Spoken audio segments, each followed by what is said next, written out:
हरिपाठ ज्यासी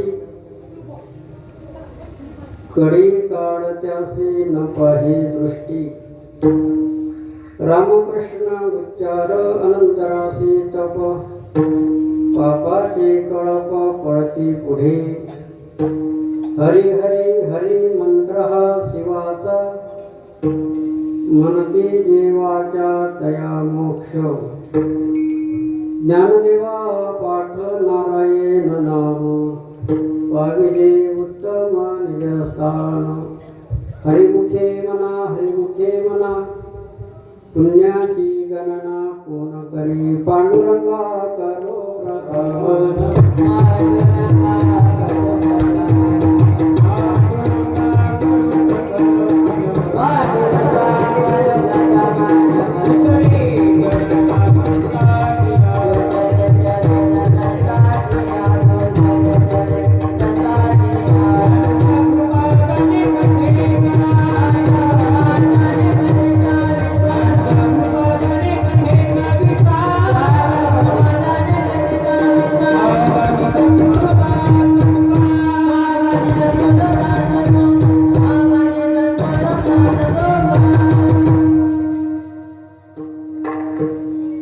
कलावती जीव धराधावतारं कलांकांगतेजोधिकामोदिवक्रं खलानीशवादापनोदारदक्षं समाधिस्तमूर्तिं भजे ज्ञानदेवम् ओम नमो ज्ञानेश्वरा करुणाकरा दयाळा तुमचा अनुग्रह लाभलो पावन झालो चराचरी जयांचे क्रिया स्मरण होय सकल विद्यांचे अधिकरण तेचे वंदो श्रीचरण श्री गुरुंचे ते नमस्कार आता मनोजवं मारुततुल्यवेगं जितेन्द्रियं बुद्धिमतां वरिष्ठं वातात्मजं वानरयुतमुख्यं श्रीरामदूतं शरणं प्रपद्ये जय हनुमान ज्ञान गुणसागर जय कपिसुतिः लोक उजागर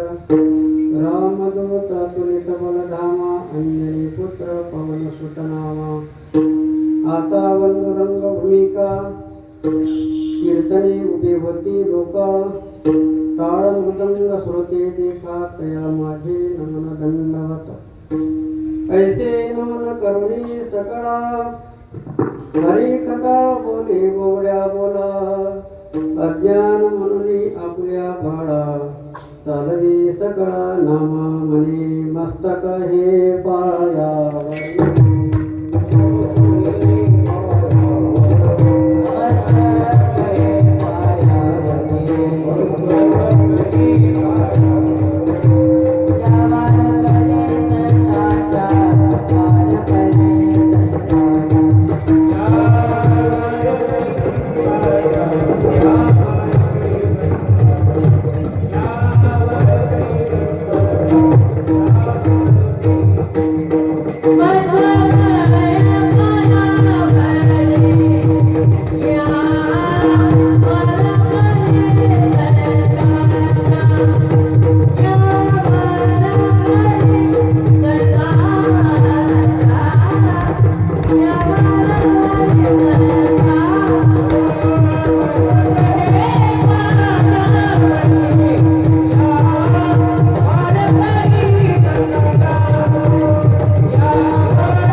नित्य सत्यामित हरिपाठ ज्यासी कळी काळ ज्यासी न पाहे दृष्टी रामकृष्ण उच्चार अनंतरासे तप पापाचे कळप पडती पुढे प्रस्तुत प्राप्त स्थळी प्राप्त प्रसंगी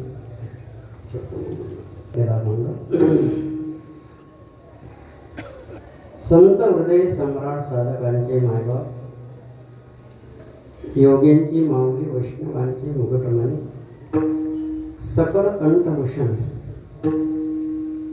किंबहुना विठोबाचे प्राणसखे असे असणारे श्री संत ज्ञानोबराय यांच्या प्रासादिक वाणीमधून निघालेला हा अभंग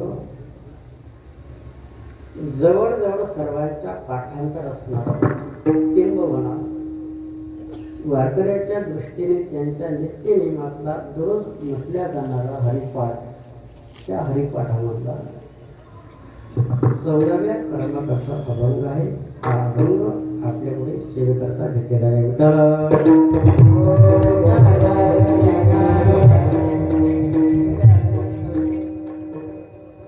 या अभंगामधील मुख्य विषय असा आहे, महाराज म्हणतात की या जगतामध्ये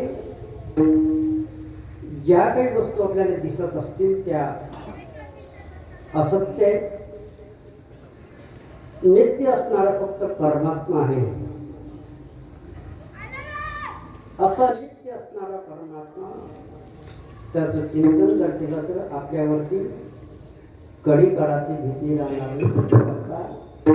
दोन देवाचंच नामस्मरण करायचं. पहिल्या चरणाचा आणि दुसऱ्या चरणाचा भावार्थ आहे. का नामस्मरण करायचं आहे तर या दोन देवाचं नामस्मरण भगवान महादेवाने केलं आणि असं नामस्मरण केलं असताना तुम्हाला 4 प्रकारच्या मुक्ती प्राप्त होतात. तिसऱ्या आणि चतुर्थ चरणाचा भावार्थ. अभंगावरती कैसे चिंतन करण्यापूर्वी छोटासा परिहार असा आहे. पांडुरंगाच्या कृपेने संतांच्या आशीर्वादाने गेली अनेक वर्षापासून श्री क्षेत्र पावनभूमीमध्ये दिग्रस. का पावनभूमी आहे? कारण जिथे संतांचा प्रादुर्भाव असतो ते भूमी पवित्र असते, तीर्थक्षेत्र म्हटल्या जातं. म्हणून या भूमीमध्ये वास्तव्य करणारे घंटी बाबा म्हणजे ही भूमी पावन आहे, पवित्र आहे. जेथे वैष्णवांचा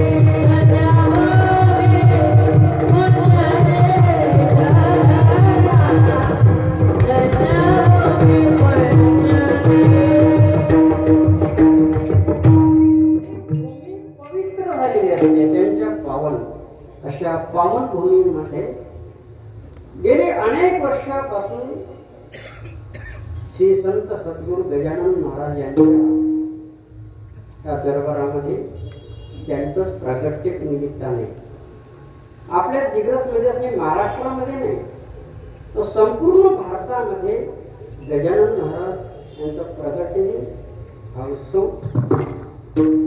संपन्न होत आहे. त्याचप्रमाणे आपल्या इथे या उत्सवाचं आयोजन आपल्या सर्वांच्या प्रेमाद्वारा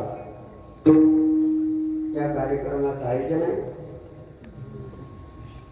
आणि या कार्यक्रमाचे मार्गदर्शक ज्यांच्या कुशल अशा मार्गदर्शनाखाली या उत्सवाचे नियोजन आहे ते आमचे हरिभक्तपराय भागवणी महाराज. आणि या उत्सवामध्ये आपल्या सर्वांच्या साक्षीने मला मिळालेली सेवा आहे.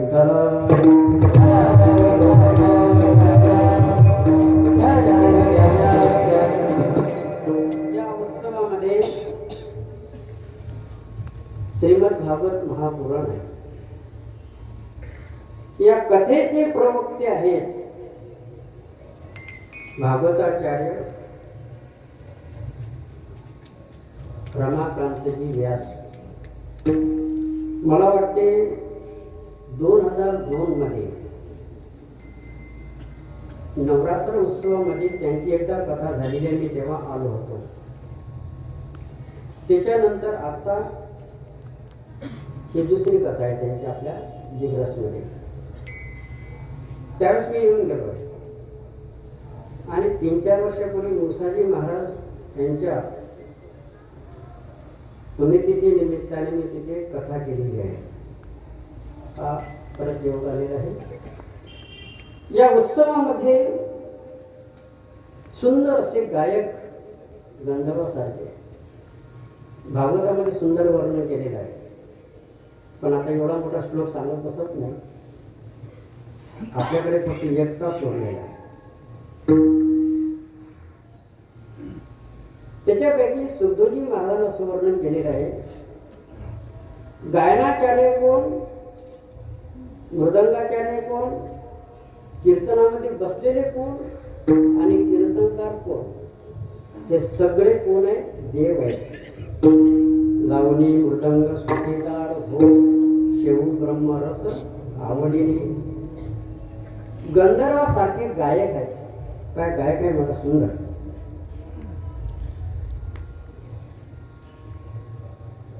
आता ते इथं चांगलं गातात, पण त्यांना काय रियाज करायला लागेल ते त्यांनाच नाही.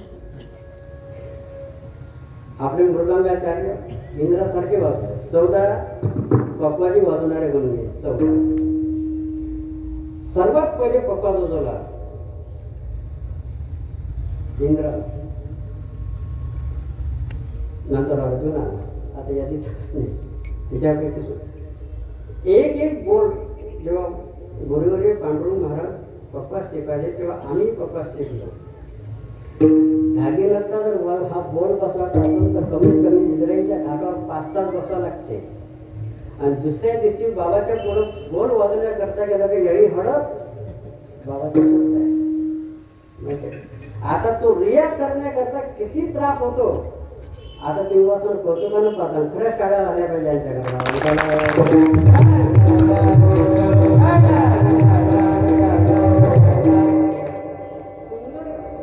मृदंगाचार्य, सुंदरचे गायनाचार्य सर्व आळंदीच्या महाराज मंडळी, माझा काही परिचय नाही, सगळे मंडळी. आमचे माझे मित्र हरिभक्त बरे देवदास महाराज, सगळे मंडळीचे गायक बबनरावजी, त्यांच्या 25 वर्षापासून माझ्यासोबत आहे. महाराज नेहमी सोबत असतात. कारण महाराजांचं नाव मला माहीत नाही. क्षमा, काही कमी जास्त झालं. सुंदर असा कार्यक्रम आहे. श्रद्धे सुंदर आहे आणि साऊंड सिस्टीम सुंदर असते म्हणून साऊंड सिस्टीम वाल्याला सुद्धा आभार. म्हणून हा सुंदर असा उत्सव, या उत्सवामध्ये विचार केला की हा अभंग आपल्या पुढे ठेवावा, म्हणून ज्ञानोबाऱ्यांचा हा अभंग आपल्या पुढे ठेवलेला आहे. एकाग्र चिंतन, अभंगाचे चिंतन श्रवण करा आणि हाताने टाळी वाजून मुखाने नामस्मरण करावा.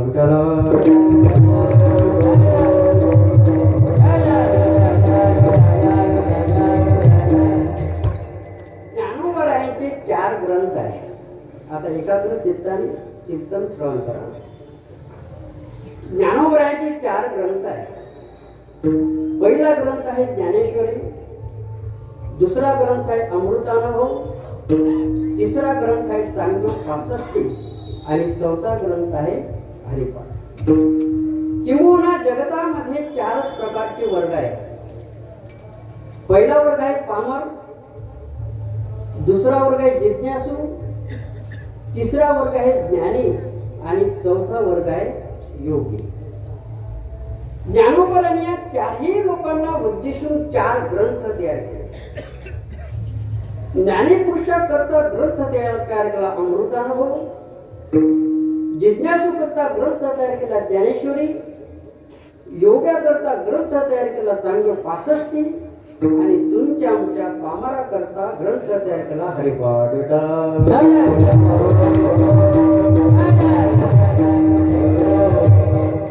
ज्ञानेश्वरी मध्ये 9035 ओव्या आहे. तिथे 9035 ओव्या आहे. त्या 9035 ओव्यामधलं ज्ञान अवघ्या 1000 1000 वयामध्ये आणलं त्याचंच नाव आहे अमृतान. परत ज्ञानोबराने खूप मोठी प्रगती केली. त्या 1000 वयामधलं ज्ञान अवघ्या 65 वयामध्ये आणलं त्याचंच नाव आहे चांगदेव 65.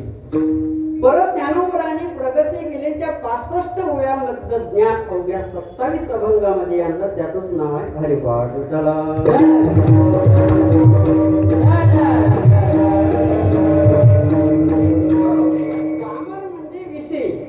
या लोकांचे भोग सोडून परलोकामध्ये भोगाची जी इच्छा करतो त्याला म्हणतात पामर.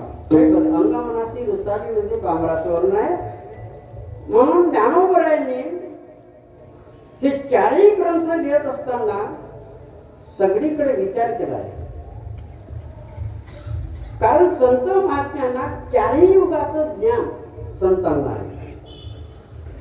संत महात्म्याला विचारा महाराज यापूर्वी या जगामध्ये काय होतं. संत सांगतात पहिले कोठ्याचे मध्ये काही, बरं पुढे काय होणार आहे. संतांना पुढे कलियुगामध्ये काय होणार आहे, वर्तमान काळातलं भूतकाळातलं भविष्यकाळातलं सगळं ज्ञान या संतांना असल्यामुळे संत वर्णन करतात. काय वर्णन करतात, पुढे काय होणार आहे सुंदर असं वर्णन केलेलं आहे. रामचंद्र के गए सियासे ऐसा कलयुग आएगा हंस चुनेगा दाना तुनका कौवा मोती खाएगा. चारही युगाचं ज्ञान संतांना आहे. कर्म भी होगा धर्म भी होगा परंतु शर्म नहीं होगी. बाप बाप पे माता पिता को आखरी बेटा खाएगा. पुत्र होईल पित्याचा वैरी. संत सगळ्या ज्ञान म्हणून चारही युगाचं वर्णन ज्ञान संतांना असल्यामुळे ज्ञानोबराने विचार केलाय. ज्ञानेश्वरी ग्रंथ लिहिलाय पण याच्यातला सर्वच अधिकारी सर्व असतील असं मात्र नाही. योग्याकरता अमृतानुभव ग्रंथ लिहिलाय ज्ञानीपुरुषाकरता पण याचे अधिकारी सर्वच असतील नाही. मग अमृतानुभव कोणाकरता लिहिलेला आहे. अमृतानुभव ग्रंथ लिहिला ज्ञानीपुरुषाकरता. मग त्या ज्ञानीपुरुषाचं वर्णन करत असताना ज्ञानोबराय म्हणतात अमृतानुभवातला विषय जीवनमुक्त आणि अमृतानुभवातला विषय जीव शिव ब्रह्म ऐक्य ज्ञान. ब्रह्मज्ञान प्रयोजन आहे. संबंध अनिष्ट निवृत्तिष्ठ प्राप्तीना मोक्ष आणि अमृतानुभवातला भाव आहे जन्य जन्य भाव संबंध प्राप्य प्राप्त भाव संबंध हे संपूर्ण शास्त्रीय प्रकरण आहे. जास्त किचकट भाग सांगणार नाही पण प्रस्तावना तुम्हाला थोडं. आता अमृतानुभवातला जर अधिकारी जीवनमुक्त आहे तर त्या जीवनमुक्ताला सांगितलेला ग्रंथ अमृतानुभव आहे. मग त्या जीवनमुक्ताला अशी गोष्ट सांगून चालेल का. एक होता राजा त्यानं खाल्ला भजा. ठीक आहे का, योग्य ऐकणार कोण आहे, जीवनमुक्त आहे. मग जीवनमुक्ताला सांगितलेला ग्रंथ जर अमृतानुभव आहे तर त्याला तेच ज्ञान सांगावं लागेल. अमृतानुभव ज्ञानोबरायांनी सुंदर असं वर्णन केलेलं आहे. वेदाक्षरम मनाख्यायम मानंद मज केवलम जीवन निवृत्ती ख्याती ख्यातून दैवत नासले. हा अमृतानुभवातला भाग आहे. कारण जीवनमुक्ताचा विषय म्हणजे अमृतानुभव आहे. आता जीवनमुक्ताची व्याख्या जगद्गुरु शंकराचार्य करतात. वासनेचा व चिंतेचा क्षय होणं याला जीवनमुक्त पुरुष म्हणतात. मग अशा जीवनमुक्ताला सांगितलेला ग्रंथ म्हणजे अमृतानुभव आहे. मग हा अमृतानुभवातला अधिकारी आहे जीवनमुक्त. त्याच्याकरता अमृतानुभव ग्रंथ केला.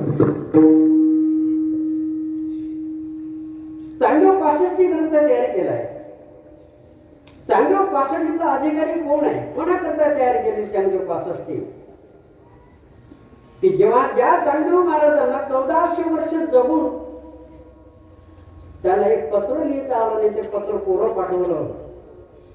मुक्ताबाईने म्हणावं 1400 वर्ष जगला अजून कोरा. ज्ञानोबरायांनी म्हणावं मुक्ताचं जाऊ नको, कोऱ्या कागदा काय ना काही लिहिता येते पण लिहिल्या कागदा काही लिहिता येत नाही. त्या चांगलं मार्गदर्शन करतात ज्ञानोबरांनी 65 वय दिलं, त्याचं नाव आहे चांगलं 65.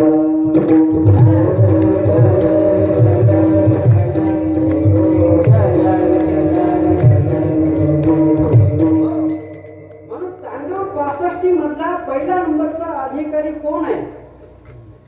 ज्ञानोबरांचा चांगलं 65 मधला पहिल्या नंबरचे अधिकारी भगवान शंकर. कैलासीचा देव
भगवान शंकर आणि दुसऱ्या नंबरचे योगी भगवान दत्तात्रय. पहिल्या मेरूच्या शिखरी एक योगी निराकारी मुद्रा लावून हे केली प्राणामाजी बैसला. आणि तिसऱ्या नंबरचे योगी चांगदेव महाराज. इतका अधिकार चांगदेव महाराजांचा. कारण ज्या गुरुकडे विद्या घ्यायला जायचे तिथे गेल्यानंतर त्या गुरुंना म्हणत ततत बरी मानभाव त्याच्याकडे तूच आहे, याच्याकडे दुसरं काही नाही. इतका अधिकार चांगदेव महाराजांचा. आता त्या चांगदेव महाराजांना आपल्यापैकी एखादा म्हटलं काय करते त्या चांगदेवाला असं म्हणून जमतं का? कारण चांगदेव महाराजांचा अधिकार वेगळा आहे, आपला अधिकार वेगळा आहे. आपल्याकडून 27 अभंगाचा पाठ होत नाही. हरिमुखी म्हणा आला की ते चुकल्याशिवाय राहत. ज्ञानदेवा पाठवून नारायण नाम पाविली होतं मग किंवा ज्ञानदेवानी रामकृष्ण वैकुंठमध्ये म्हटलं माझं पुढं तिथं आलं की तो गुंतो तिथे हरिपाठामध्ये. 27 अभंगाचा हरिपाठ आपल्याला पाठ होत नाही. तो चांगदेव महाराजांचा अधिकार आहे. त्या चांगदेव महाराजांकरता ज्ञानोबरांनी चांगदेव 65 तयार केली. म्हणून चांगदेव 65 मध्ये एक पहिल्या नंबरचे होई पहा. तिसरी वटेसो जो लोकणी जगदा भासो दावी मग ग्रासो प्रगटला तरी. परमात्मा लोपतो आणि परमात्मा प्रगटतो. परमात्मा लोपला की भास होतो आणि परमात्मा प्रगटला की भास लोपतो. हे जगदाभास आहे. जागृती स्वप्न पडत नाही. स्वप्न कधी पडते? झोपेत पडते. ज्ञानोबरांनी वर्णन केले स्वप्नाची कारण निद्रा दैनिक प्रकृती हे नरेंद्र निद्रा आहे म्हणून स्वप्न आहे. जागृती स्वप्न पडतं काय कोणाला? स्वप्नात जागृती दिली नाही. म्हणून जागृती स्वप्न नाही, स्वप्न हे झोपेत पडत असते. म्हणून परमात्मा जेव्हा लोटतो तेव्हा जगत प्रतीला येत नाही आणि जेव्हा जगत प्रतीला येते तेव्हा परमात्मा दिसत नाही. हा प्रवृत्ती निवृत्ती मधला भाग आहे.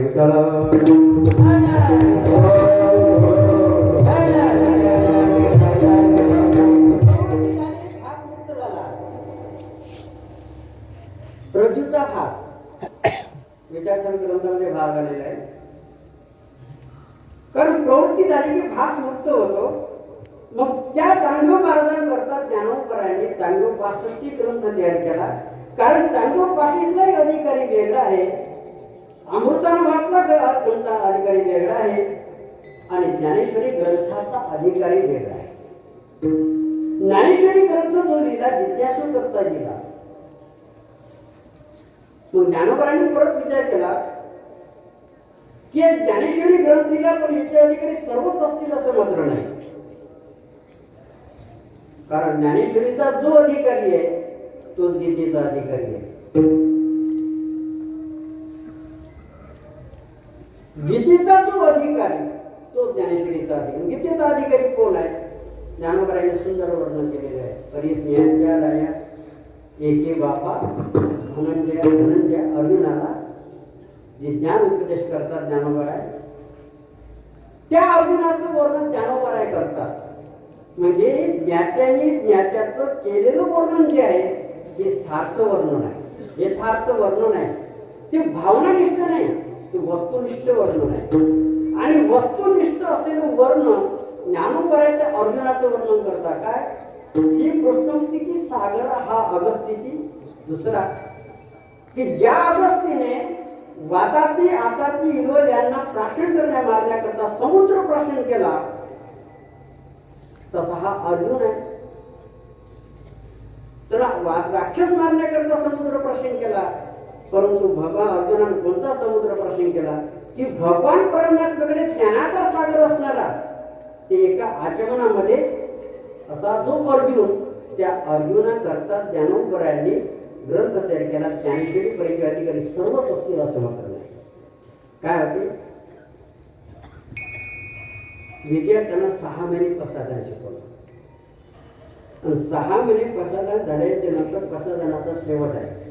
येणे वरे ज्ञान देव सुखिया झाला तथास्तु तथास्तु तथास्तु. आता याच्यात सर्वच अधिकारी असतील असं नाही. याच्यात ते कनिष्ठ, त्याच्यामध्ये विद्यार्थी होता आणि त्याचा आवाज एवढा मोठा होता, गुरुजी म्हणायचे तथास्तु, त्यानं म्हणा तसा असतो.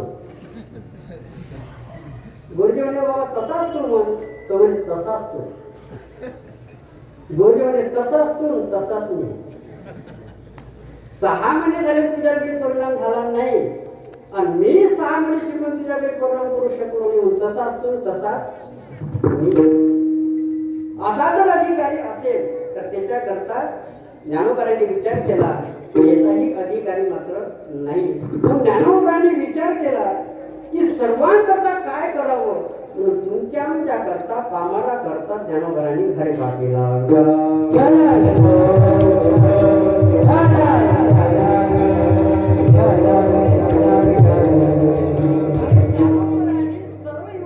पाहिलं असताना याच्या अधिकारी सर्वच असतील असं नाही. म्हणून भागवतामध्ये सुंदर वर्णन केलंय. कृतेय ध्यायतो विष्णू त्रेतायाम विजितो मकई द्वापारे परिचर्यायाम कलवत हरे कीर्तना.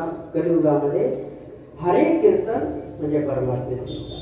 कारण पृथ्वीयुगामध्ये 1,00,000 वर्षाचं आयुष्य होतं. पृथ्वीयुगाकरता शिवून गेला. त्रेतायुगामध्ये यज्ञ होते, त्याच्याकरता शिवून गेला. द्वापार युगामध्ये पूजा होती, त्याच्याकरता शिवून गेला. आणि कलियुगामध्ये फक्त 100 वर्षाचं आयुष्य आहे. या 100 वर्षाच्या आयुष्याची गणना जगद्गुरु तुकोबाराय करतात. अल्प आयुष्य मानव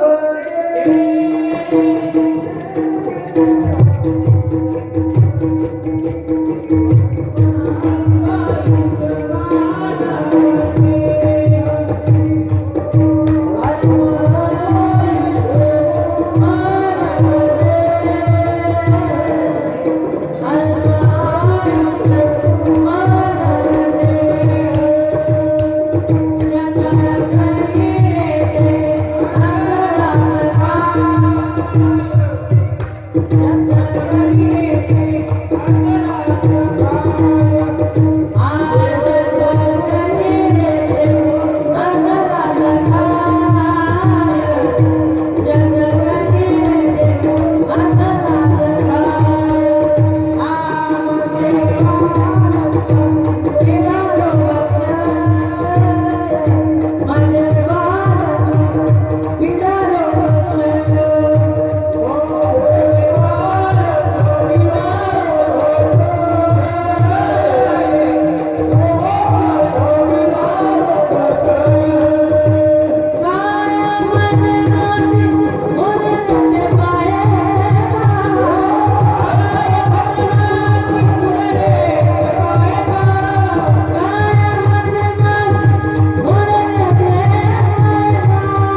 होतं. परत एक सांगतो, पृथ्वीयुगामध्ये माणसाची उंची 28 फुटाची होती. त्रेतायुगामध्ये निम्म्या कमी झाली. द्वापार युगामध्ये परत निम्म्या कमी झाली आणि कलियुगामध्ये 3.5 हाताचा देव. याचं नाव आहे अवतार. अवतार का मानवने अल्लाने तुझ दिया, खाया पिया सुखसे सोया, नाहजमाना खोया. याचं नाव आहे अवतार. म्हणून पृथ्वीयुगाचं साधन येथे चालणार नाही, त्रेतायुगाचं साधन येथे चालणार नाही आणि द्वापार युगाचंही साधन येथे चालणार नाही. कलियुगामध्ये फक्त भगवान परमेश्वराचं चिंतन सांगितलेलं आहे. कलियुगी उद्धार हरि नामे कलियुगी उद्धार.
भगवान परमेश्वराचं चिंतन सांगितलंय. ब्रह्मभूत काया होतसे कीर्तनी भाग्य करी ऋणी देवसा. कारण पाठीमागचे तिन्ही युगाचे साधन अवघड आहे, म्हणजे कठीण आहे, दुष्कर आहे. अवघड शब्द आहे. पाठीमागचे तिन्ही युगाचे साधन अवघड आहे. आमच्या आळंदीमध्ये एका महाराजांचं नाव आहे उत्तम आणि आडनाव आहे अवघड.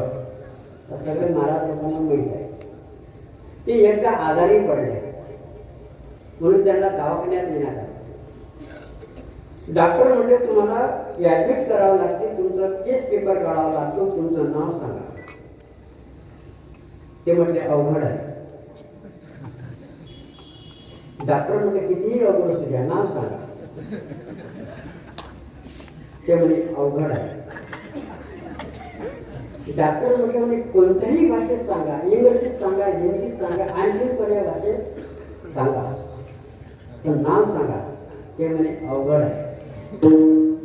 मला सांगा अवघड नावाचा जर मनुष्य इतका अवघड होऊन बसतो तर पाठीमागचे साधन किती अवघड आहे. म्हणून या तिन्ही युगातले साधन इथे चालत नाही. आणि द्वापार युगामध्ये अर्चना पूजा. आणि आता अलीकडच्या काळामध्ये माणसाला पूजा जर करून म्हटलं तर माणसाच्या चेहऱ्यावर इतके आटे पडतात. चेहरा पूजा म्हटलं की ते कसे तरी देव सगळे बकेटीत टाकतो, गंध उगाळतो की देवाच्या अंगात जीव पडतो. मग त्या देवाच्या डोळ्यात जावं नाही तर नाकात. पूजा करत असताना काय माणसं पूजा करतात. मी एका जणाच्या घरी गेलो, त्यांनी पूजा करायची सवय होती. मी सकाळी पूजेला बसला, पण रात्री त्यानं गड्याला सांगितलं म्हणजे सकाळी लवकर उठ आणि बैल घेऊन वावरात जा. पत्नीला सांगितलं तो जर सकाळी लवकर आला नाही तर त्याला लवकर यायला सांग, बैल घेऊन वावरात जायला सांग.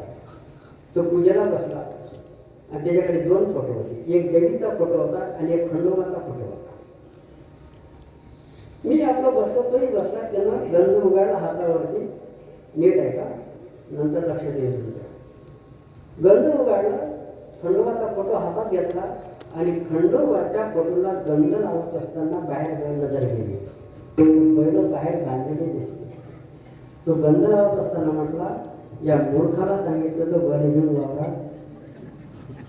कोणाला गंध कोणाला. नंतर त्यानं तो फोटो ठेवून दिला. नंतर त्याला इतका राग आला, त्यानं ते भवानीचा फोटो हातात घेतला आणि तो मग इतका राग आला तो म्हटलाय भवानी तरी सांगायला पाहिजे होतं की पूजा चालली आहे पण पूजेमध्ये भावना म्हणून होती वडिलांची सेवा म्हणून पूजितो या काही व्यवहारामध्ये वडील पूजा करत होते ती पूजा कालांतरानं मुलाकडे आली. वडील मरून पावले. आईने सांगितलं बाळा तुझी पूजा केली तर तुला जेवायला मिळेल नाही तर मिळणार नाही. त्याला जेवणासाठी पूजा करायची. आईने विचार बाळा पूजा झाली का? तर देव बकडीमध्ये घालायचे विहिरीवर ते जाता भूतकाळी मांडली हलकलकी देव वर आली देवपटामध्ये देव टाकून दिले. आईने त्याला बाळा पूजा झाली का? बाळा सांगत आई यावर्षी सोयाबीन पिकलं नाही देवानं आत्महत्या केली. आजपासून देवपूजा बंद. आईनं सांगायचं बाळा जो ताळत असतो तो देव असतो जो मरत असतो ते देव देव पूजा केली तर तुला जेवायला मिळेल नाही तर मिळणार. तू म्हणला देव काय मागला काही कळत नाही. शेवटी सासूरवाडीकडे गेला. सासूरवाडीकडे गेल्यानंतर सासू म्हणून लागले जाऊ बा बरं झालं तुम्ही आले 1 महिन्याचं सुद्धा काय तुम्ही पूजाला आरंभ करा मी स्वयंपाकाला आरंभ करतो. आता जगून उपयोग सुंदर पूजा. आता स्वयंपाकाला आरंभ आहे म्हटल्यावर पूजा उरकून चालणार नाही. सुंदर पूजा चालू होती. कोणाच्या डोळ्यात गंध नाही कोणाच्या कानात गंध नाही. सुंदर देवपूजा.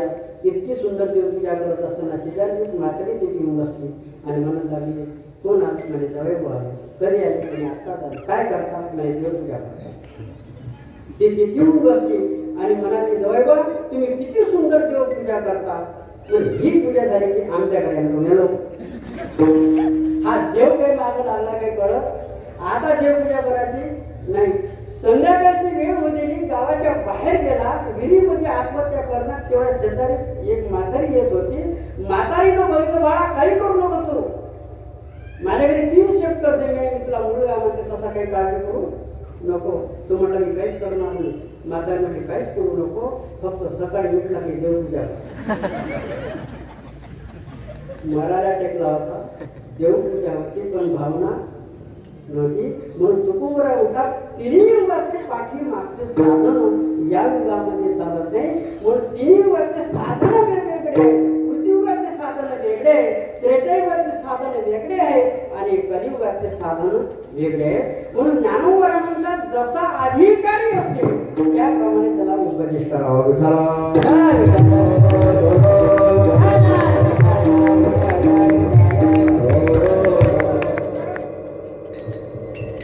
की तो अधिकारी जर नसेल आणि त्याला श्रेष्ठ गुरुपदेश केला तर त्याचा काही उपयोग होणार नाही. शास्त्रकाराने सुंदर वर्णन केलेलं आहे.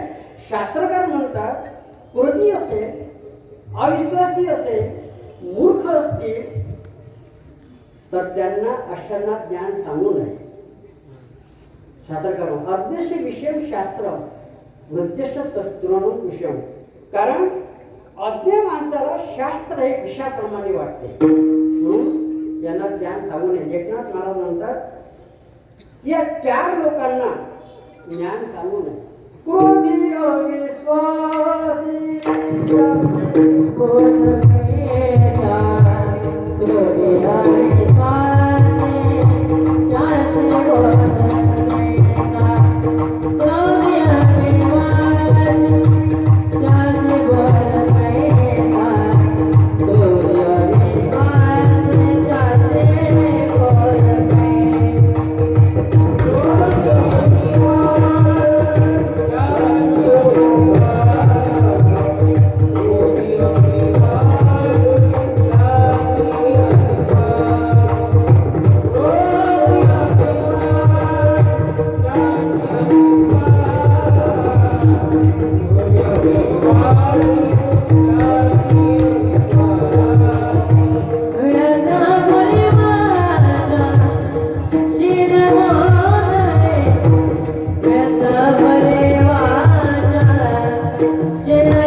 अलोभी असेल, अविश्वासी असेल, मूर्ख असतील, अशांना मात्र ज्ञान सांगू नये. का सांगू नये? शास्त्रकार म्हणतात लुब्धानाम याचकम शत्रू चोराणाम चंद्रमाम रेपो जारम श्रीणाम पती शत्रू मूर्खानाम बोध परिपो.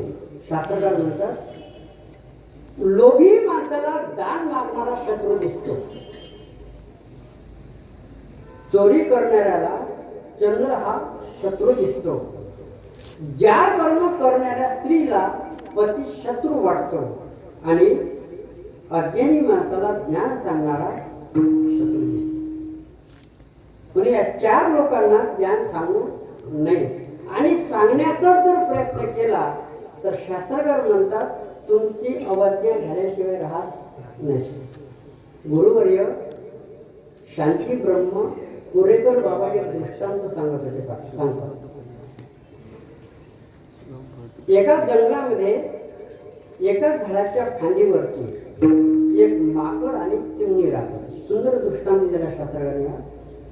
पावसाळ्याचे दिवस त्या फांदीवरती चिमणी आणि माकड बसत असताना वलचिंब झालेलं माकड त्या चिमणीनं बघितलं आणि चिमणी घरट्याच्या बाहेर आली आणि ती चिमणी त्या माकड्याकडे पाहून त्या माकडाशी संवाद करते. ती चिमणी म्हणायला लागली, अरे तुला भगवान परमेश्वराने मानवासारखा देह दिला, जर तू समजा घर बांधलं असतं तर आज ही तुझ्या वेळ आली नसती. ती चिमणी त्या माकडाला उपदेश करते. उपदेश चांगला आहे का वाईट आहे? चांगला आहे. ती चिमणी त्या माकडाला म्हणते, हात दिया पाव दिया नर ऐसी काया, इतने दिन गया तुम्ही घरटे नहीं बनाया. कोण उपदेश करते? चिमणी उपदेश करते. कोणाला उपदेश करते? माकडाला उपदेश करते. व्यवहारामध्ये बऱ्याचशा चिमण्या उपदेश करून राहिल्या पण माकडं मात्र ऐकत. उपदेश ज्याला उपदेश केला तो कोण होता? त्याला राग आला आणि राग आल्यामुळे तो काय झाला? उपदेशो हे मूर्खांना प्रकोपायन शांत आहे. त्यानं ते चिमणीचं घरटा घेतलं, फेकून दिलं, राग आला. व्यवहारामध्ये जर तुम्ही जर उपदेश केला, अज्ञ माणसाला जर उपदेश केला तर तुमची अवज्ञा केल्याशिवाय राहत नाही. म्हणून शास्त्रकार म्हणतात अधिकार पाहून त्याला उपदेश करा. ज्ञानोबाराने सुंदर असं वर्णन केलेलं आहे. एखादा जर छोटासा बालक जर असेल आणि त्याला दूध हे पौष्टिक आहार आहे, पण त्याला जर एखादा जड पदार्थ खाण्याकरता जर दिला तर ज्ञानोबा म्हणतात जे सायासे स्तन्यसेवी पक्वाने केवी जेवी म्हणून बाळका नेदावी धनुर्धरा. ज्ञानोबा म्हणतात त्याला दूधच हे पौष्टिक आहे, त्याला एखादा जड पदार्थ पौष्टिक नाही. म्हणून जसा अधिकार असेल त्याप्रमाणे त्याला उपदेश करावा. आणि अधिकार जर कनिष्ठ असेल, श्रेष्ठ जर उपदेश केला तर त्याचाही काही उपयोग होणार नाही. आपण व्यवहारामध्ये टेलरकडे जातो. टेलरकडे गेल्यानंतर टेलर आपल्या शरीराचं माप घेतो आणि नंतर शर्ट शिवतो. का? कारण काही काही माणसं इतके जाड असतात त्या टेलरचा टेपच पुरत नाही. त्या टेलरला म्हणावं लागतं इथपर्यंत जागा मोजल्यानंतर पुढची मोजली. मला पाहायला मिळत नाही. आम्ही नेहमी प्रवासामध्ये असतो. एका ठिकाणी घडली घटना आहे. त्याला रिक्षावरच कोणी घेत नव्हता. रिक्षावाल्याने विचार केला याला जर काय घेतं रिक्षामध्ये जर घेतलं आणि चक्का जर पंक्चर झाला तरी खाली उतरणार नाही. म्हणून तो टांग्यावाल्याकडे गेला. टांग्याला म्हणून पुढे जायचं शिवाजीनगर आहे आणि बसामध्ये एकच पाय दिला टांग्या घोड्याचे दोन्ही पाय. मोठा खाली उतरा. काय झालं? खाली उतरा. तुमच्या एका पायाने दोन घोड्याचे दोन पाय तर तुमच्या दोन पायाने घोड्याचं काय? सर्वच माणसं असतात. म्हणून त्याला प्रथमता माप घेतो आणि नंतर शर्ट शिवतो. का? तर काही काही माणसं इतकी उत्पत्ती छाप असतात माझ्यासारखे त्या टेपचे 3-4 आळे येतात तरी टेप शिल्लकच राहतो. म्हणून प्रथमता माप घेतो नंतर शर्ट शिवतो. आपण डॉक्टरकडे गेल्यानंतर डॉक्टर आपला रोग तपासतात आणि नंतर आपल्याला मेडिकल घेऊन देतात. मला वाटतं आपण डॉक्टरकडे न जाता आपण जर आपल्या मनानं औषध आणून खाल्लं तर मला वाटतं की तो रोगी जगेल म्हणून. त्याचं कारण आहे, जसा रोग आहे तसा औषध आहे, म्हणून जसा अधिकारी आहे तसा उपदेश आलेला आहे. म्हणून इथे अनुबंध आलेला आहे. अनुबंध म्हणजे अधिकारी, विषय, संबंध आणि प्रयोजन. अनुबंध चतुष्टय. या अनुबंध चतुष्टय हरिपाठातल्या अभंगाच्या पहिल्या चरणात म्हणजे हरिपाठातल्या पहिल्या अभंगाच्या चरणात वर्णन करतात. संसारी जीव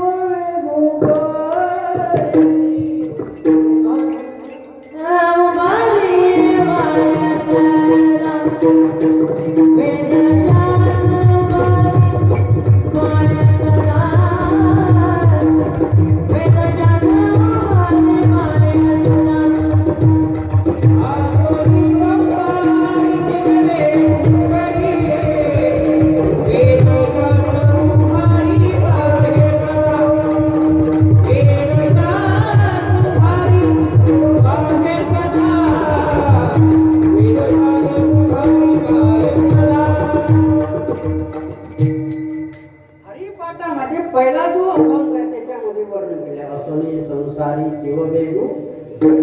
इथे अनुबंध म्हणजे अधिकारी, विषय, संबंध आणि प्रयोजन चारही गोष्टी आलेल्या आहेत. या ग्रंथाचा अधिकारी कोण आहे? या ग्रंथाचा अधिकारी आहे संसारी जीव. या ग्रंथाचा विषय काय? या ग्रंथाचा विषय आहे हरिमुख्य म्हणा, हरिमुख्य म्हणा. आणि या ग्रंथाचं प्रयोजन काय? चारी मुक्ती, चार साधी गेल्या. म्हणून ज्ञानोबराय म्हणतात की या हरिपाठाचा जो अधिकारी आहे तो अधिकारी फक्त पामरजीव. तुम्ही आमच्या करता ज्ञानोबरांनी हा हरिपाठ तयार केला आहे.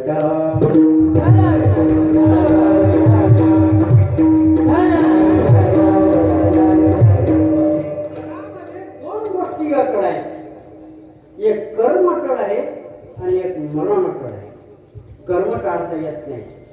कर्म टाळायचं म्हटलं तर संपूर्ण जीवन टाळलं जाईल, परंतु कर्म टाळता येत नाही. श्वासोश्वास म्हणजे कर्म. श्वासोश्वास तिन्ही अवस्थेमध्ये चालू आहे. जागृती अवस्था असो, स्वप्न अवस्था असो किंवा सुषुप्ती अवस्था असो, कोणत्याही अवस्थेमध्ये श्वासोश्वास चालू आहे. एखादा झोपी गेलाय, श्वासोश्वास चालू आहे. जागा आहे, श्वासोश्वास चालू आहे. किंवा त्याला स्वप्न पडलं तरी सुद्धा श्वासोश्वास चालू आहे. एखादा म्हटलं मी श्वासोश्वास घेणार नाही, लोक म्हणतील तुम्हाला घरात कोणी ठेवणार. कारण श्वासोश्वास बंद झाला की माणसं म्हणतात तयारीला लागा. श्वासोश्वास एक कर्म आहे, ते टाळता येत नाही. मग ती मला का आमचं कर्म आम्हालाच कसं काय भोगावं लागतं, दुसरीकडे का जात नाही? तुमचं माझ्याकडे, माझं तुमच्याकडे नाही. प्रत्येकाचं कर्म प्रत्येकाला का भोगावं लागतं? मला वाटतं एक जुनं गीत आहे, सुंदर गीत आहे, आणि ते गीत गायलेले आहे प्रल्हादजी शिंदे यांनी. जैसे ज्याचे कर्मा तैसे करते तुम्ही. जैसे ज्याचे कर्मा तैसे करते तुम्ही. जैसे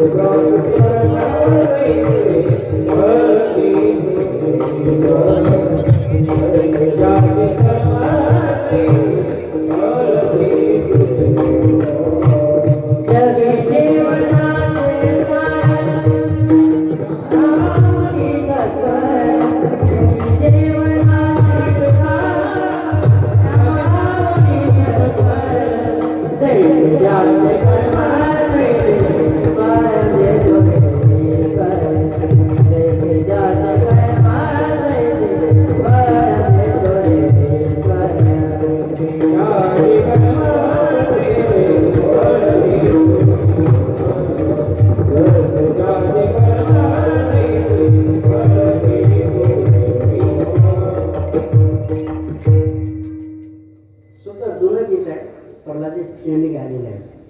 जसं कर्म आहे त्याप्रमाणे आपलं ते कर्म भोगावं लागतं. ज्ञानोबा अगा कर्मे जे उरावे ते सुखदुःखी फळायावे तयाचे भोगावया यावे. केले कर्म जाणे केले कर्म जाणे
तसं कर्म आपल्याला भोगावं लागते.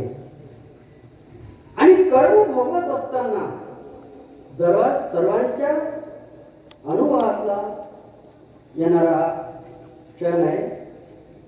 दररोज सकाळी उजवा हात डाव्या हातात ते पाणी टाकतो आणि डावा हात उजव्या हातात पाणी टाकतो. एवढं सर्व करत असताना काय जीवनामध्ये वाईट करावं. आणि कर्म भोगत असताना आपण जे योग साधना करतो ते योग साधना करत असताना जरी आपलं कर्म चुकलं तरी त्याचं कर्म मात्र भोगावं लागते. ज्ञानेश्वरीच्या 6व्या अध्यायामध्ये ज्ञानोबरांनी योगाचं वर्णन केलेलं आहे. आपण फक्त ध्यानच करतो पण तिथे 7 नियम आहे. नियम आसन प्राणायाम प्रत्याहार ध्यान धारणा आणि शेवटची समाधी. आपण सकाळी टीव्ही सोबत उठलं की लगेच टीव्ही समोर नाक धरून बसतो. हा कोणता योग आहे. रात्री धाब्यावर जेवायचं सकाळी टीव्ही समोर नाक धरून बसता हा कोणता प्राणायाम आहे. कुठून श्वास आतमध्ये घेतात कुठून बाहेर सोडतात हे आपलं तरी कळते का. योगाचं साधन त्याच्यामध्ये जर कर्म जर थोडं जरी चुकलं तरी सुद्धा माणसाला कर्म भोगावं लागते. कर्म जसं अटळ आहे ना तसं मरण सुद्धा अटळ आहे. मरण टाळता येत नाही. ज्ञानोबराय म्हणतात असं जरी अघटित घटना असते तरी सुद्धा जे 3 गोष्टी आहेत ना नित्य सत्य आणि अमित त्या 3 गोष्टी त्याच्या जीवनामध्ये त्याला काळ सुद्धा डोकून पाहणार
सर्व संत महात्म्याचे अभंग हे पद्यरचनामध्ये मोडतात आणि गौरवी जे आहे हे शेष अलंकारामध्ये मोडतात.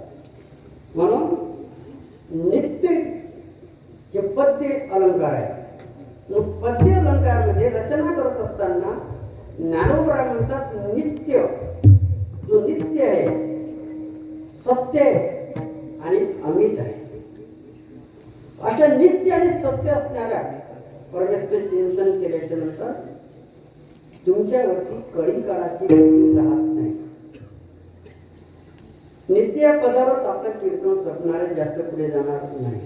नित्य या शब्दावरच आपलं कीर्तन संपून जाईल, पूर्ण अभंग तसा राहील. मला बऱ्याच ठिकाणी महाराज म्हणतो, मला तुम्ही पहिलंच चरण सोडता, बाकीचे चरण कधी सोडता.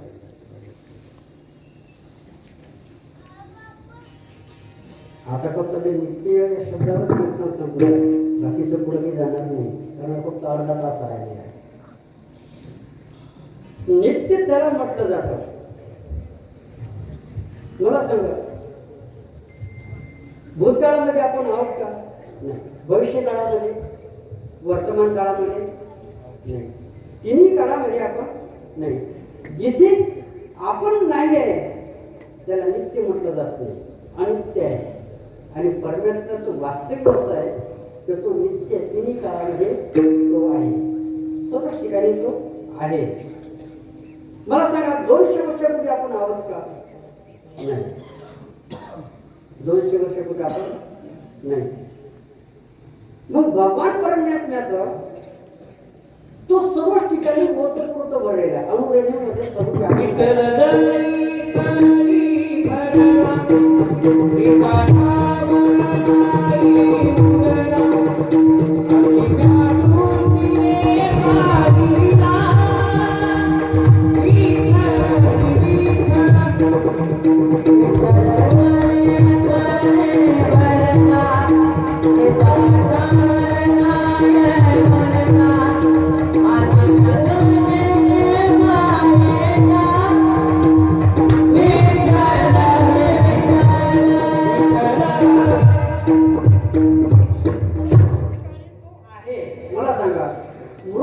सकाळी नसतं आणि दुपारी नसतं. भासते का असतं? मृगजळ दुपारी भासते नसते, फक्त त्याचा भास होता, ज्ञानोबा होता. ओम मृगजळ दुखणी डोळा तुमची जे अमृताचा गिरीता गडा चोरीला परशु बांधलेला गडाचा शुक्ती त्याला ज्ञानोबा म्हणतात. अमृत हे मृगजळ आहे, की मृगजळ फक्त आपल्याला पाण्यासारखं भासतं, पण मृगजळ नाही आहे. त्या मृगजळाच्या पाण्यावरती आपले ताण भागणार नाही, फक्त भासतं. मग भासणार असणारं जे मृगजळ आहे, तसं नित्य जो आहे परमात्मा आहे. आपल्याला फक्त इथं अजातवाद घ्यायचा आणि अजातवादाचं नित्य परमात्मा पाहायचा. अजातवादाच्या दृष्टीनं संपूर्ण संसाराचा अभाव, त्याच्यामध्ये आपला सुद्धा अभाव आहे. न झाला प्रपंच परब्रह्म ओम सोहम ब्रह्म आकडे. अजातवादाच्या दृष्टीनं संपूर्ण संसाराचा अभाव. आता फक्त आपल्याला अजातवाद पाहायचा आणि त्यानंतर नित्य परमात्मा पाहायचा. तुम्हाला विचारतो, अजातवादाच्या दृष्टीनं संपूर्ण संसाराचा अभाव. आता मी तुम्हाला विचारतो, संसार म्हणजे नेमकं काय? आता तुम्ही म्हणता संसार म्हणजे संसार, याच्यापेक्षा काही नाही. पण माझ्या भाषेतला छोटासा दृष्टांत सांगतो. आज ज्या वाद प्रकरण विचारसागर ग्रंथामध्ये आलेलं आहे, ते प्रकरण सांगत असताना भारती सुंदर प्रकरण सांगतात. ते अजातवादाचं. 2 तरुण रस्त्याने जात होते आणि तिकडून गाडी येत होती. गाडी कोणती? आपल्यासमोर फोर व्हीलर येणार, पण बैलगाडी कोणाच्या समोर येणार नाही. दोघं जण रस्त्यानं चाललेले होते, तिकडून गाडी येत होती आणि गाडी येत असताना त्यात एक जण म्हटला, का रे गाडी येते? तो म्हटला, गाडी नसते तर? त्याचा एक जण गाडी जर असली तर? दोघा जणांना पेशेने पैज लागली. त्याने एक प्रश्न केला, गाडी जर असली तर तू माझ्या तोंडात मारायची आणि गाडी जर नसली तर मी तुझ्या तोंडात मारेन. दोघांची पैज लागली. म्हातारा तिकडून गाडी घेऊन येत होतं आणि हे इकडून चालले होते. जसं जवळ आले याच्यानंतर म्हाताराने तर बाबा गाडी खाली सोडा. म्हणजे त्याची खानसी काढा गाडीची बैलाची. मात्र गाडीची खानसी बैल सोडले. ज्यांना प्रश्न केला होता गाडी आहे त्याला प्रश्न केला कारण कुठे आहे गाडी. त्यानं त्या साठ्यावर हात ठेवला, गाडीचा साठा. आणि साठा आहे, गाडी कुठे आहे. तो म्हणला गाडी दाखव. त्यानं त्या चाकावरती हात ठेवला, गाडीचं चाक, ते चाक आहे, गाडी कुठे आहे. म्हटला गाडी नाही. म्हणून गाडी दाखव. मग त्यानं त्या धुऱ्यावरती हात ठेवला. धुरा, धुरा समजते ना. काही काही भागात त्याला दांड्या म्हणतात, काही भागात त्याला धुरा म्हणतात. बऱ्याच ठिकाणी फरक आहे. एका ठिकाणी कीर्तनाला गेलो, त्याचे जेवण करण्याकरता जेव्हा गेलो, त्याची एक म्हातारी म्हणायला लागली, महाराज घेऊ का चटका. चटकाची पद्धत असते. 1 किलो चटणीला चटका म्हणतात. तो धुरा म्हणजे दांड्या. तो धुरा टाकतो. म्हटलं आहे धुरा आहे, गाडी कुठं आहे. मग गाडी नाही. शेवटी त्याने त्या आगीवर हात ठेवला. म्हटलं हे काय, आग आहे, गाडी कुठे आहे. म्हटलं गाडी नाही ना. मग आपलं काय ठरलं होतं, गाडी नसली की तोंडात मारायची. म्हणजे हो म्हणे तोंड पुढं पडलं. मग त्यानं तोंड पुढं केलं. त्यानं बाई मागं सारली, त्याच्या तोंडात मारला. तेवढाच म्हातारा म्हटलं तोंडातच मार. नाही म्हणजे तोंडातच मार. म्हणजे तोंड दाखव. म्हणे हे काय, म्हणे गाल आहे. म्हणे तोंड दाखव. म्हणे हे काय, म्हणे ओठ आहे. म्हणे तोंड दाखव. म्हणे हे काय, म्हणे कपाळ आहे. म्हणे तोंड दाखव. तोंड नावाची वस्तू नाही, गाडी नावाची वस्तू नाही, तसं संसार नावाची वस्तू नाही, फक्त शब्द आहे. शब्दाच्या पलीकडे काहीच नाही. किंबहुना एका महात्म्याचं आत्यंतिक अभावाचं उदाहरण सांगतो. एक महात्मा म्हणायला लागला, भीष्माचार्याचा मुलगा आणि मारुतीरायांची मुलगी यांचं लग्न ठरलं. मंडळी म्हटली नवरदेव नवरी सुशिक्षित आहे, यांना मंडप सुद्धा सुंदर मिळाला पाहिजे. मग या मंडपाला खांब वापरायचे आहेत ना, म्हणजे सस्याची शिंग आणा. आणि मंडपाला डेकोरेशन द्यायचं आहे म्हणून चांदीच्या आकाशाची फुलांना. सगळे लोक येणार आहे म्हणून त्याला तुपाचे पदार्थ असावे म्हणून काशीचं तूप आणा. त्या वस्तू आहे ती पदार्थ आहे. बरं खरे अर्थात शब्द आहेत त्या वस्तू आहेत. त्याच्यातच माझा सिद्धांत आहे. काय, फक्त शब्द. शब्दाच्या पलीकडे काही. कारण भीष्माचार्यांना मुलगा नाही, मारुतीरायांना मुलगी नाही, आकाशाला फुलं नाही, सस्याला शिंग नाही आणि काशीला तूप नाही. या वस्तू नाही, फक्त शब्द. शब्दाच्या पलीकडे काही नाही. तसं भगवान परमात्मा त्याला फक्त तो नित्य आहे, तो अनित्य नाही, नित्य आहे. नित्य असणारा परमात्मा काहून सर्वत्र ठिकाणी आहे, तो दिसत का नाही याच्याकरता तुकोबाराने एक सुंदर प्रमाण दिला. रज्जू सर्पाकार भाग्ये जगदंबर. तुकोबाराने सुंदर उदाहरण दिलं आहे, रज्जू सर्पाकार. आता रज्जू सर्प आला की संपूर्ण वेदांत आला. एवढा किचकट भाग मी तुम्हाला सांगणार नाही, म्हणून मला सुद्धा फवारे मारत असतो मी. पहिले त्याचं कळालं मला तुम्हाला काय लागते. रज्जू सर्प.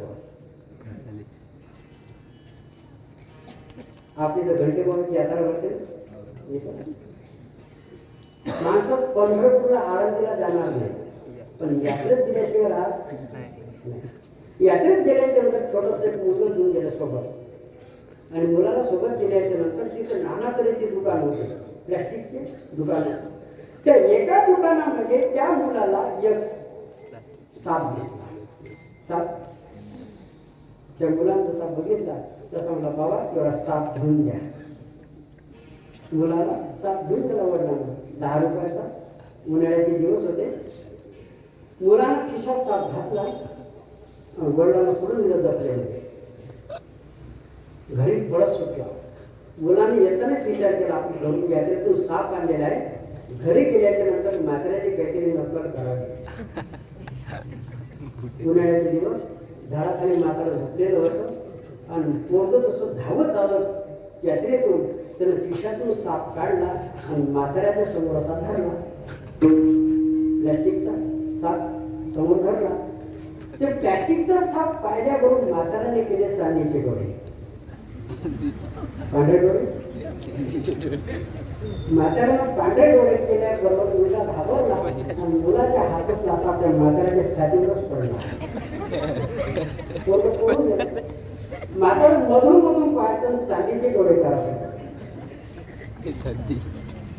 तेवढ्या सुरमई घरातून आली. सुरमईला पाहिलं म्हाताऱ्याच्या छातीवरती साप आहे.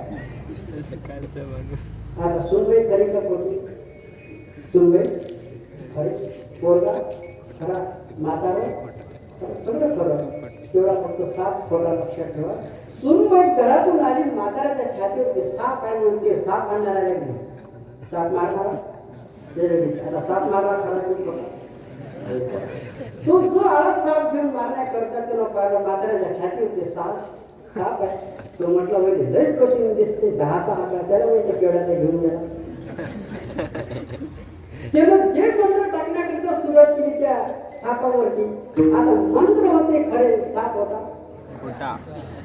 आता कितीही मंत्र टाकले तरी साप हलणार आहे. त्याचे जे मंत्र चालू आहे, भाव भाव भाव मंत्र चालू आहे, मंत्र चालू आहे, साप ते हले. तो म्हणजे वहिनी काठी आणा. आता काठी तरी सगळ्या गावात लोक काठी घेऊन आले. आणि तेवढ्या सुंदर म्हणायला लागेल म्हणजे दादा साप मेला पाहिजे. आणि म्हातारा तो म्हटलं म्हणजे अजिबात काळजी करू नका, भरपूर म्हणजे साप मारतो, प्रत्येकाच्या हातामध्ये काटे. कोणी म्हणजे इकून पडल तिकून पडल. तेवढ्यात ते यात्रेतून आलं, पोराचा शोध देत. पोरं कुठे आहे? ते याच्या घरापाशी एवढी गर्दी. तुम्हाला आमचं कीर्तन आहे का? म्हणजे कीर्तनाला एवढे लोक असतात काय? म्हणजे काय झालं म्हणजे म्हाताऱ्याच्या छातीवरती 10चा आकडा आहे, त्याला मी टाकून केळाला घेऊन गेला. ती एवढ्या गर्दीतून पुढे आलो आणि त्या म्हाताऱ्याच्या छातीवरचा साप उचलला आणि खिशात टाकला. माझा दृष्टांत संपला. मी तुम्हाला विचारतो, संपूर्ण लोकांना साप खरा होता की खोटा? खरा. आणि त्या माणसाला तेवढा खोटा. तसं कोट्यावधी जीवांना हा संसार खरा वाटतो आणि एखाद्या महात्म्याला अजातवादाच्या दृष्टीनं संपूर्ण जगत खोटं वाटतं.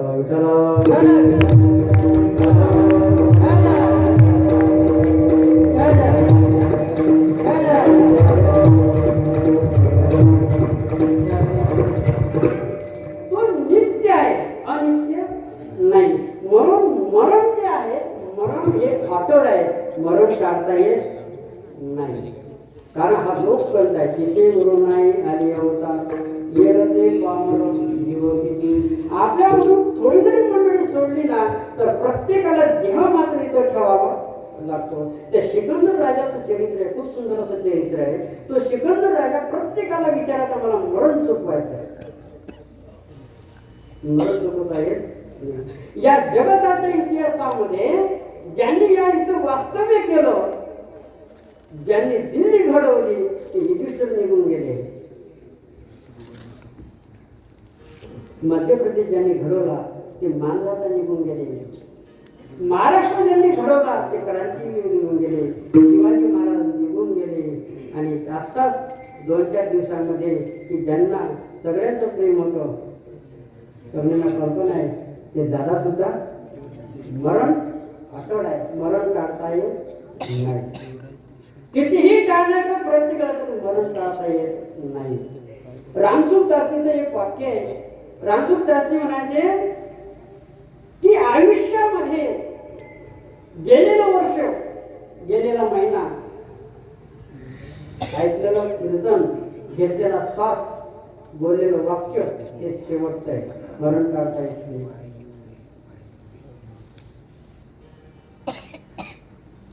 वेदांत वाचस्पती जगन्नाथजी पवार अण्णा एक दृष्टांत सांगायचे.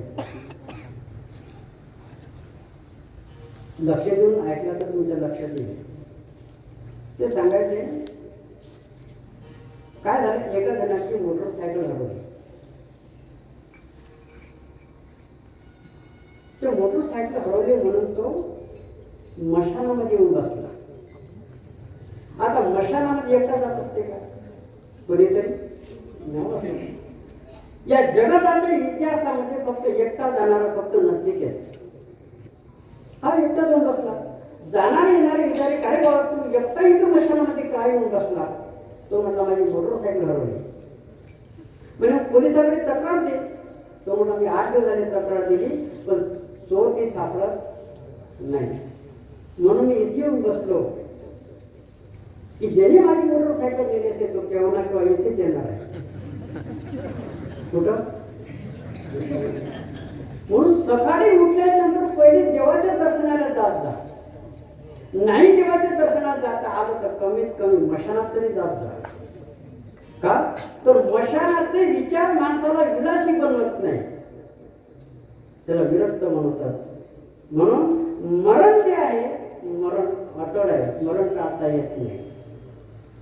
अनेकांनी तर मरण टाळण्याचा प्रयत्न केला पण मरण टाळता येते. सिकंदरचा प्रश्न होता मला मरण चुकवायचं. महात्म्याने सांगितलं बाबा इथे देवाधिकाला शेवट मला तू तर जीव आहे, मला नाही, मला मरण चुकवायचं. महात्म्याने सांगितलं काही काळ तुला मरण चुकवता येईल पण मरण चुकवता येणार नाही. म्हणजे काही काळ का होईना म्हणजे तू या लोकांमध्ये 500 वर्षापर्यंत जगशील. तो म्हटलं काही हरकत नाही 500 वर्षापर्यंत. त्या महात्म्याने सांगितलं हा डोंगर आहे ना, हा डोंगरात गेल्यानंतर खाली उतरल्याच्या नंतर इथे एक तळ आहे. त्या तळ्यामध्ये पाणी आहे आणि त्या पाण्यामध्ये तू स्नान केल्याच्या नंतर ज्या लोकांमध्ये तू 500 वर्षापर्यंत असेल. राजा होता तो, वैभवशाली राजा. लगेच तो डोंगरावरून खाली उतरला. गुडघ्याच्या पाण्यामध्ये गेल्याबरोबर वरून आवाज आला. कोण आहे? त्यानं वर बघितलं तर कावळा दिसला. तो म्हटला कावळा कुठं बोलत असतो का? परत जाण्याचा प्रयत्न केला. अरे 2 मिनिटं जाऊ काय म्हणणं आहे? त्या कावळ्याने सांगितलं तुझं जे म्हणणं आहे तेच माझंही म्हणणं होतं. मी या तळ्यामध्ये स्नान करून कावळा झालो.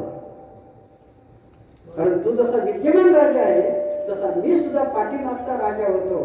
तुझा जो प्रश्न आहे तोच माझाही प्रश्न होता. मी या तळ्यामध्ये स्नान करून कावळा झालो. तुला जर कावळा वाचवतो तर खुशाल स्नान कर. तुम्हाला मरण बरं कावळा, कारण कावळा 500 वर्षापर्यंत जगतो पण मरण हे अटळ मरण काढता येत नाही. मरण म्हणजे प्रभूचं स्मरण करण्याचा दिवस आहे आणि त्या दिवशीचं स्मरण केलं तुमचं मरण अटळ आहे. म्हणून ज्ञानोबारा म्हणतात ज्यांनी आपल्या जीवनामध्ये या 3 गोष्टी केल्या आहेत त्याच्यावरती कडी काळ भीती राहणार नाही. कडी काळ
आणि असं नामस्मरण केल्याच्या नंतर तुमच्या जीवनामध्ये भीती राहणार नाही. त्याच्याकरता राम आणि कृष्ण या 2 देवाचं नामस्मरण करायचं. राम आणि कृष्ण या 2 देवाचं नामस्मरण का करायचं तर भागवतामध्ये सुंदर असं वर्णन केलेलं आहे.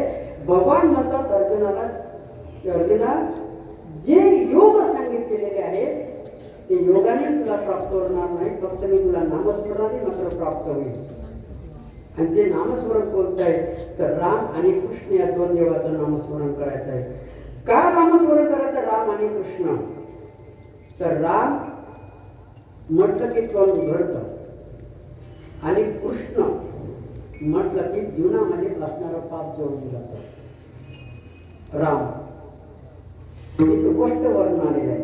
राम म्हटलं की तोंड उघडते आणि म म्हटलं की तोंड मिटते. कारण जोपर्यंत आपली जी आपल्या टाळायला लागत नाही तोपर्यंत तोंड उघडत नाही. नाहीतर तोंड राम जोपर्यंत राम म्हटलं तोंड उघडते आणि राम म्हटलं तोंड उघडलं की आतमध्ये असणारा पाप बाहेर पडते. रकारो चारण मात्र येणं तशी व्यवस्था. राम म्हटलं की तोंड उघडते आणि आतमध्ये असणारा पाप बाहेर पडते. तिच्या पुढची येऊन लागलेले म राम म म्हटलं की तोंड बंद होते. बाहेर पडलेलं पाप आतमध्ये येऊ नये त्याच्याकरता राम. आणि कृष्ण उपकर्षती म्हणजे आकर्षित करणे. विषयाच्या जंगलामध्ये भरकटणारं जे विषय मन आहे ते एकाग्रता करण्याकरता भगवान श्रीकृष्णाचं नाम राम आणि कृष्ण. कारण या देवाचं नामस्मरण भगवान महादेव हरी हरी हरी मंत्र हा शिवाचा म्हणजे जे वाचा दया मोक्ष. आणि असं नामस्मरण केल्याकरिता तुम्हाला 4 प्रकारच्या मुक्ती प्राप्त होतात. स्वलोकता, समीपता, स्वरूपता आणि सायुज्यता. 4ही प्रकारच्या मुक्ती प्राप्त होतात. आपला टाईम संपलेला आहे. 2 तासाच्या पुढे कधी जा नाही. 9 ते 11. तुम्ही 10ला जरी कीर्तन लावलं असतं तरी 11ला संपलं का? 9 ते 11. कारण 11 वाजले की माणसं आ केल्याशिवाय राहत.